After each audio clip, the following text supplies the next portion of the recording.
Më lejo të pyes pak Bregun për të njëjtën pyetje që të bërë aty, për standardin në trajtimin e të burgosurve. Pra nga njëra anë kjo, nga ana tjetër Ilir Meta. Se lur shumë e ke takuar, ke qenë atje. Shiko,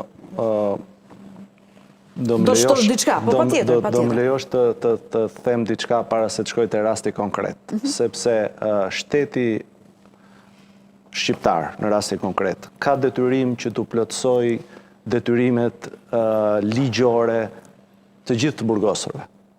Qa duhet të them me këtë? Në momentin që administrata, shteti, nuk u garanton të burgosurve në çdo burg të Shqipërisë ujë të pishëm, ka disa burgje ujë pishëm i të cilëve nuk konsumohet nga të burgosurit se u dëmton shëndetin. Dhe në këtë moment të burgosurit janë të detyruar që të marrin dhe ujin e pishëm nga jashtë. Në momentin që shteti shqiptar nuk u garanton atyre shëndet, a dini ju që në pak burgje, për të mos thënë në 2 ose 3, keni shërbim mjekësor me kohë plot.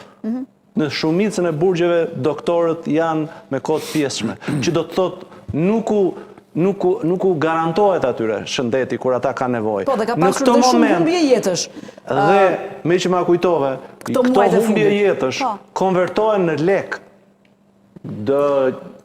Gjoba që duhet paguaj shteti shqiptar ndaj të burgosurve që kanë humbë jetën brenda sistemit burgjeve kap 2-3 milion, 3-4 milion euro.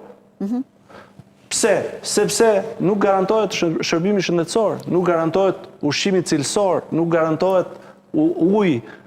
Pra, në këtë situatë, të burgosurit bëjnë një farë mënyre një lloj marrëveshje me shtetin. Ju na toleroni këtu, ne ju tolerojmë aty. Kjo, thash, duhet marrë fund mënyra se si administrojnë burgjet në Shqipëri.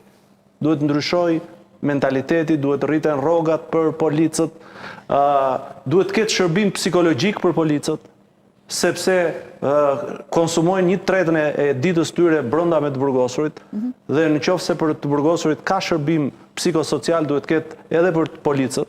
Po.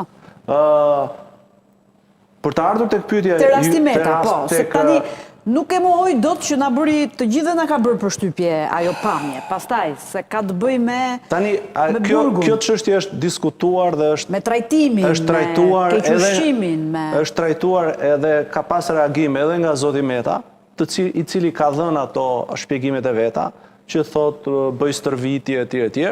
Unë mendoj që përveç këtyre çka ka thënë ai, edhe një mungesë e ushqimit të shëndetshëm, nuk po them që mungesë e ushqimit, po mungesë e ushqimit të shëndetshëm mund të ndikojë në atë gjendje, në shkuarjen e tij në atë gjendje shëndetësore, jo shëndetësore, po fizike si ishte. Ai thoshte unë bëj palestër. Po, është e vërtet që bënte palestër, kishte një palestër të improvisuar, kishte palestër të improvisuar? Jo, një shtang të improvisuar, jo palestër, kishte një shtang të improvisuar me bidona ujë. Me bidona ujë? Po, por mendoj që... Po pse me bidona ujë kur në burgje ka dhe palestra? Po, zoti Meta nuk ka lek të paguaj këto saltanete, pra kemi thënë që... E kishte në qeli. Duhet të shkosh të abonohet në një nga ato tjera që ka aty rreth e përqark. Po, ndjes. Pra, edhe mungesa, siç thash, e ushqimit të shëndetshëm, sepse ai nuk e merr ushqimin e komandës, siç shumica e të burgosurve, siç bëjnë. Nuk është se kam bërë një studim, por mendoj që janë 70-80% e të burgosurve që nuk e hanë fare ushqimin e komandës. Pra e kam jo një studim shkencor, por e kam këtë dhe zbesoj se gaboj në shifër, dhe ai është një ndër ata që nuk e pranon ushqimin e komandës, kështu që në këto rrethana, po edhe si thua